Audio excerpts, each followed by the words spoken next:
Good morning, students. Good morning to all. And last day we have studied about the budget and the types of budget also and the procedures of budget in whatever method the budget is going to resolve. So today just we will go to the next concept, the federal finance. Today just we will go to study about the federal finance. So first we have to know about the meaning of federal finance. So the federal finance refers to the system of assigning the source of revenue to the central as well as the state governments for the efficient discharge of their respective functions. Okay, so the nations also have more resources, so there is more resources are there to earning the income for the government, but so both governments are existing here in our nations, the state government and the central government, but some of the resources as to assigning to the central government and the remaining sources also allotted to the state government to earning the income. So but who is maintaining or who is allotting the sources to the respective states, the state and central government?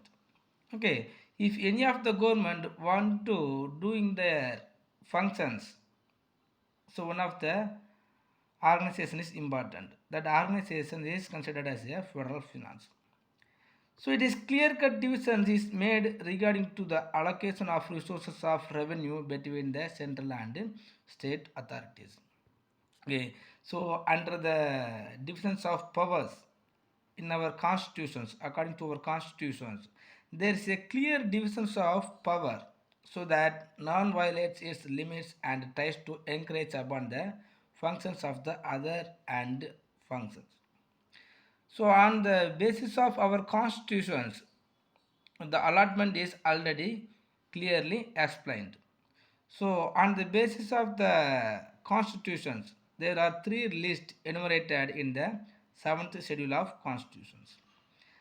They are the union list and the state list and the concurrent list. So under the union list consists of 100 subjects of national importance such as defense, railways, post and telegraph. So what are the departments are not able to conduct? So all the department is allotted to the central government and all the resources are also earning by the central government. Next, the state list. The state list consists of 61 subjects of local interest such as public health, police, etc. So what are the department on the basis of the central government are there?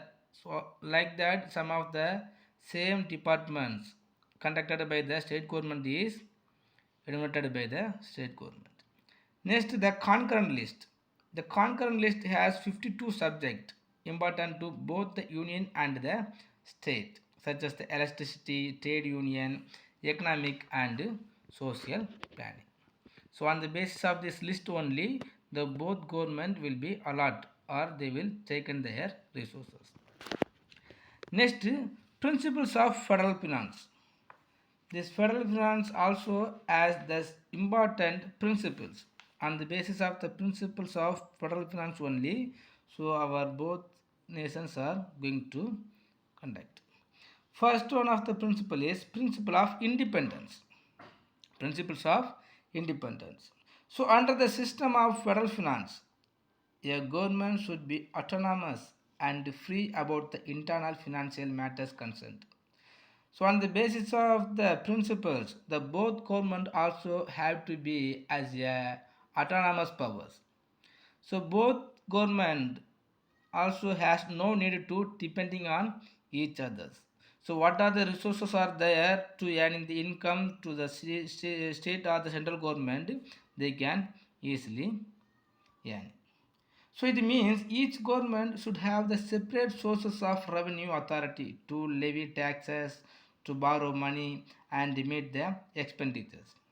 If any of the state government want to do some of the expenditures or want to spending some of the expenditure to their peoples.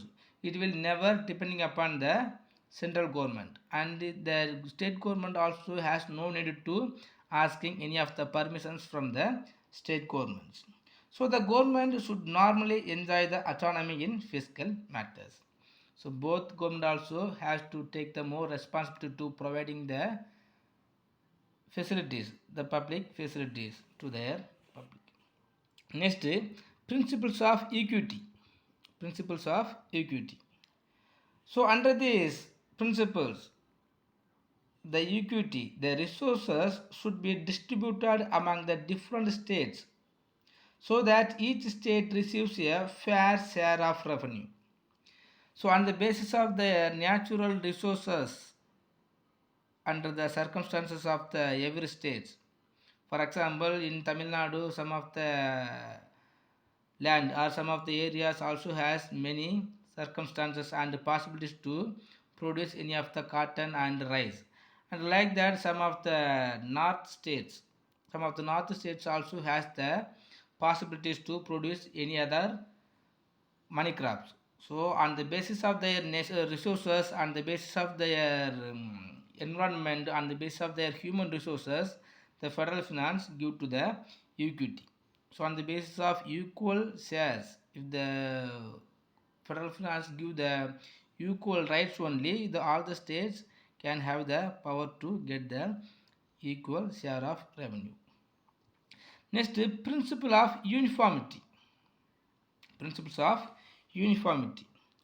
So in a federal system, each state should contribute equal tax payments for the federal finance. So on the basis of their allotting the resources, all the states have to pay the equal amount of tax. But these principles cannot be followed in practice because the taxable capacity of each unit is not of the same. For example, still the Tamil Nadu only is paying more tax to the central government when we are comparing to the other north states. But we will never get the benefit on the basis of paid taxes to the central government. So the federal finance will never follow the principle of uniformity. Next, principle of adequacy resources. Principle of adequacy resources. The principle of adequacy means that the resources of each government, the central and the state government, should be adequate to carry out its functions effectively. So both government also has to doing some of the work or providing some of the public facilities to their peoples. So when they have the responsibilities, they have the adequacy resources. Sometimes the central government only will have more resources to producing or providing the facilities when they are comparing to the state government. So but the state government also must have the adequacy resources. Here the adequacy must be decided with reference to both current as well as future needs. Suppose if the central government providing or allotting some of the amount of resources to the state government, if it is only enough to complete or fulfill the current situations, this is also not considered as a adequacy resources. The adequacy resources means the both government have to use the resources for the current and futures functions. The resources would be elastic in order to meet the growing needs and unforeseen expenditures like war, floods, etc. So we will never know the demand and the needs of the income. So whenever the macroeconomic aspect is going to change, so on the basis of changing the macro level aspect, some of the income also has to be increased. Next, principle of fiscal access. Principle of fiscal access. So in a federal system, there should be possibilities for the central and state government to develop new source of revenue within their prescribed fields to meet the growing financial needs. So not only that, whenever the state government or any of the government is going to increase or going to growing their needs, so on the basis of their growing and the needs, the fiscal access also have to be increased. Next, the principle of integrations and coordinations. The principle of integrations and coordinations. The financial system as a whole should be well integrated. There should be perfect coordinations among different layers of the financial system of the country. Then only the federal system will survive. This should be done in such a way to promote overall economic development of the country. So wherever the state governments are there, so under the state government, some of the local governments also will be there. The district level and the local bodies government and panchayat and the villages, everything will be there. So one state must be have the responsibilities and the sufficient to fulfill to expenditure on the all type of the layers. Next, principles of efficiency. The financial system should be well organized and efficiently administered. There should be no scope for evasion and fraud. No one should be taxed more than once in a year. Double taxation should be avoided. So when the government, when both governments are going to paying the tax, the both government also have to be as a same responsibilities. So the double taxations also will be there. So the possibilities are there to making the double taxations. The double taxations also should be avoided. For some of the commodities, for some of the events, the state government and the central government also have to pay the tax, but the double tax must be avoided. Next, the principle of accountability. The economy is the important criterion of any federal financial system. So this is the cost of collection should be at the minimum level and the major portions. So each government should be accountable to its own legislator for the financial decisions. The central to the parliament and the state to the assemblies. So the both government also has to be take the responsibilities to the accountability. The both government has to submit their income and the expenditures and their accounts for their parliament and in the legislative assemblies. Next, the local finance. Next, the local finance. The local finance refers to the finance of local bodies in India. In India, many of the local bodies governments are there. First one is village panchayat, district board, municipalities, municipal corporations, and some of other panchayat also is there. So many of the local bodies governments are existing in our nations. There is a large variety of local bodies in India. So on the basis of the populations of every state, these local bodies also will be varied. We have the main four local bodies which are functioning today in our country is village panchayat, district board and municipalities and municipal corporations. First, if you are considering and the establishment of village panchayat, the justifications of a panchayat is usually confined to one revenue village. In some cases, though not very frequently, two or more small villages are grouped under one panchayat. So on the basis of the populations under the panchayat, some of the village will be there. Normally, one revenue village must be established, but on the basis of populations and on the extension of the panchayat, one or two more villages will be there. So here, what are the functions of the village mean? The functions of panchayats range over a wide area including civil, economic and so on. The small disputes may be disposed of by panchayat on the spot, and the roads, primary schools, village dispensaries, etc. are to be managed by the panchayats only. Okay, next the sources of revenue of village panchayat. What are the sources are there? The village panchayat also has to take the responsibility to spend some amount of the money to their facilities. But if it is like that, the village also has to the possibilities to earning some of the revenue. So what are the ways are there to earning the income for the village panchayat mean? The general property tax. So many of the peoples, even the small and the poor peoples also will have some of the properties. Even the 1 cent land also it is considered as a properties. So the general property tax only has to paid by the village panchayat. Next, taxes on land. If any of the peoples has the land, even a little bit of the land, they have to pay the tax on the land.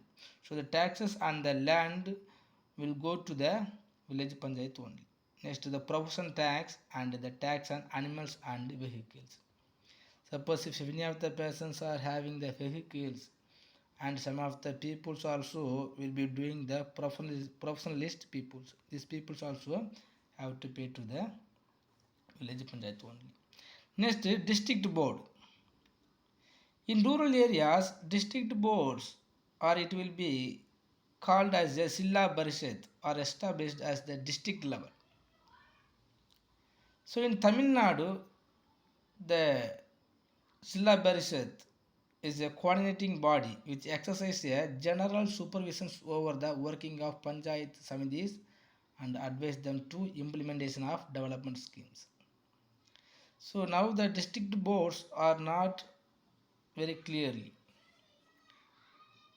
And next the municipalities.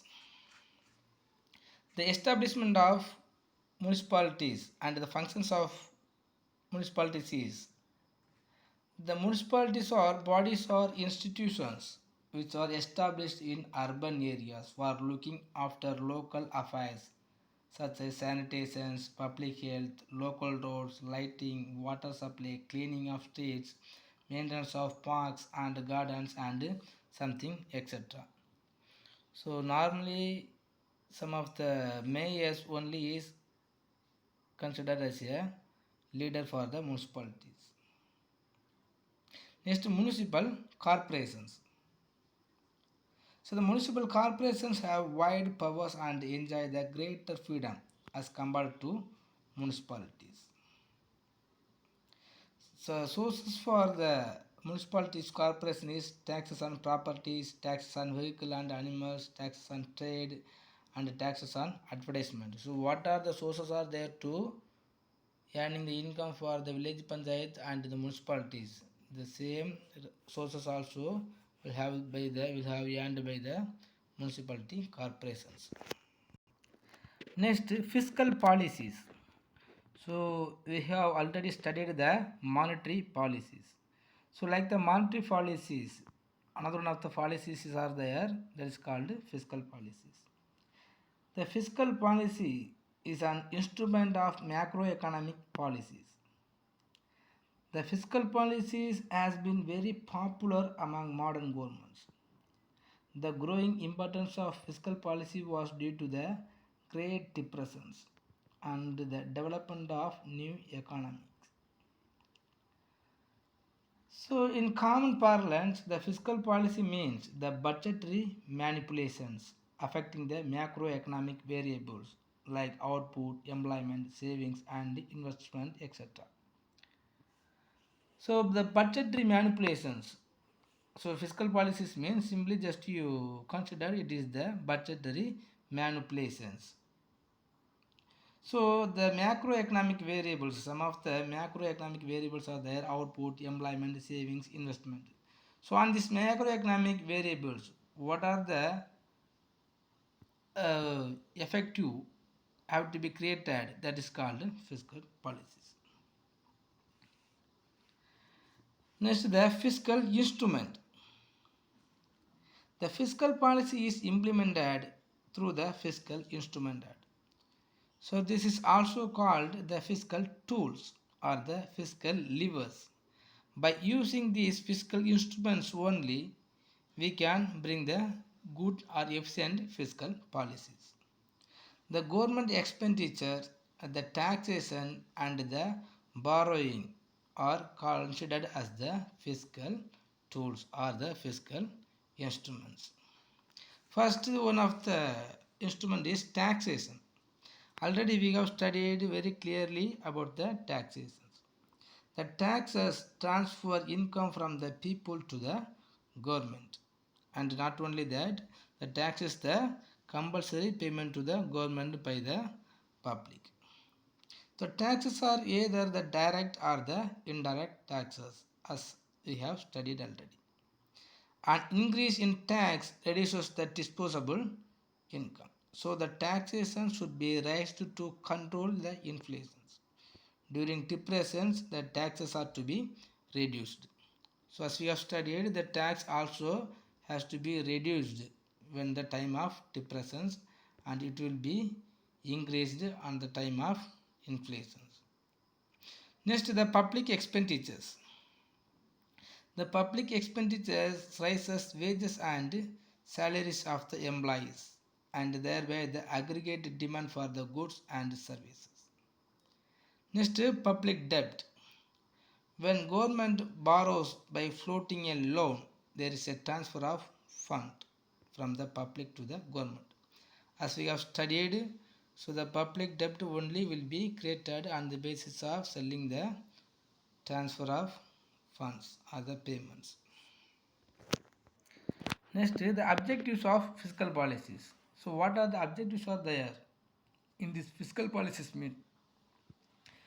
Some of the objectives are there to achieve the growings or some of the achieved. First one is full employment. So full employment is the common objective of fiscal policies in both developed and developing countries. The public expenditure on social overheads help to create the employment opportunities. In India, public expenditure on rural employment program is aimed at employment generations. The creating the employment also, full employment also is one of the objectives of fiscal policies. So for creating the employment opportunities, what are the programs are there? All the programs is bringing out by the fiscal policies. Next, price stability. The price instability is caused by mismatch between the aggregate demand and aggregate supply. So inflation is due to excess demand for goods. So the government has to maintaining the price stabilizations. By bringing up the good fiscal policies, we can maintaining the price stabilizations. Next, economic growth. The fiscal policy is used to increase the productive capacity of the economy. In whichever method, the productive capacities has to be increased. Mean the tax is to be used as an instrument for encouraging the investment. So if you are reducing the tax, the entrepreneurs will increasing the investment. So because of that, the many entrepreneurs will be created and they will increase the, they will establish the more industrial sectors. So when resource mobilizations through tax measures is inadequate, the government resorts to borrowing the both from internal and external sources. Next, equitable distributions. So the progressive rates in taxations help to reduce the gap between rich and poor. So similarly, the progressive rates in public expenditures through welfare schemes such as free education, noon meal for school children and subsidies promote the living standard of poor people. So by establishing the progressive tax and the regressive tax, the distributions, the income among the income will be distributed among the both people as a equally. Next, exchange stability. The fluctuation is international trade cause movements in exchange rate. Tax concession and the subsidy to export oriented units help to boost the exports. So by the way of good fiscal policies, the exchange rate also will be as a stable. Next, regional balance. So fiscal incentives for industries in the backward regions help to narrow down regional imbalances. So public expenditures may be used to start industrial estates so that industrial activity is stimulated in the backward regions. So the growth of regional always will be as a balanced growth when we have the good fiscal policies. So the fiscal policies always have some of the objectives to achieving some of the programs. Okay students, I think it's enough. If you have any doubt, please ask me. And just to take the objectives of fiscal policies are the tools of federal finance as your study portions. Thank you.